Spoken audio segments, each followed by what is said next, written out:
Imagine your body as a battlefield, and cancer the intruder that's threatened to overthrow your internal peace. But here's a twist. Your food isn't just sustenance. It's either ammunition or a saboteur. For someone facing cancer, every bite becomes a critical decision.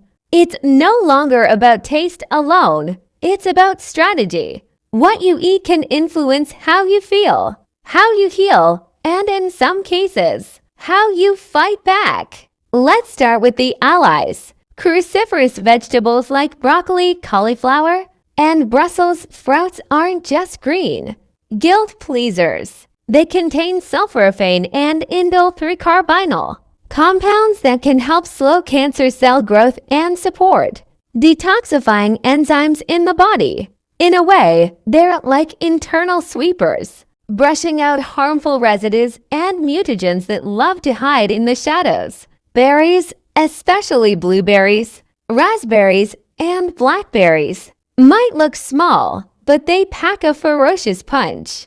Rich in anthocyanins and antioxidants, they've been linked with reducing oxidative stress, a known trigger for cancer progression. Think of them as internal shields, absorbing damage so your cells don't have to. Fatty fish like salmon, sardines, and mackerel come with a generous dose of omega-3s. No, not just for heart health, but also for taming chronic inflammation, which many cancers thrive on. Less inflammation means fewer open doors for cancer to sneak through. Garlic and onions, often pushed aside for their pungency, have shown serious potential in slowing the growth of cancer cells. Their sulfur-containing compounds boost immune defenses and might even help in deactivating carcinogens. Green tea, often misunderstood as just a trendy drink, contains catechins, plant-based polyphenols, that may prevent cancer cells from multiplying. One warm cup can quietly support the bigger battle within. But for every food that helps, there are others silently working against you. Let's talk about those. Processed meats, sausages, hot dogs, deli cuts. These aren't just guilty pleasures. Classified by the WHO as Group 1 carcinogens, they contain nitrates and nitrites, which can morph into harmful compounds in the body. Think of them as false friends looking innocent while planning your downfall. Refined sugar doesn't cause cancer directly, but it fuels it. Cancer cells thrive on glucose, and a high-sugar diet may encourage inflammation and insulin spikes, conditions they love. It's like feeding your enemy while hoping they'll go away.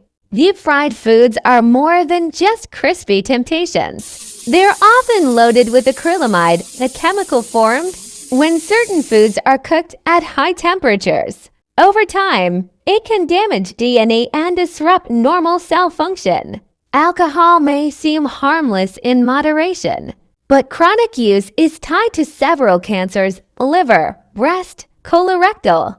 Ethanol is metabolized into acetaldehyde, a toxic compound that can damage DNA and proteins. Ultra-processed snacks like chips, cookies, and packaged pastries are built on empty calories, hydrogenated oils, and preservatives that may trigger chronic inflammation and oxidative stress, to major red flags for cancer development. There's no one-size-fits-all food plan for cancer, but patterns emerge. Stick to nature, not factories. Real food nourishes. Processed food pollutes. While nutrition won't replace treatment, it's a powerful sidekick, the kind that steadies your body through chemo, lifts your energy on the hard days, and builds resilience quietly and consistently. In the end, every meal is a message to your body.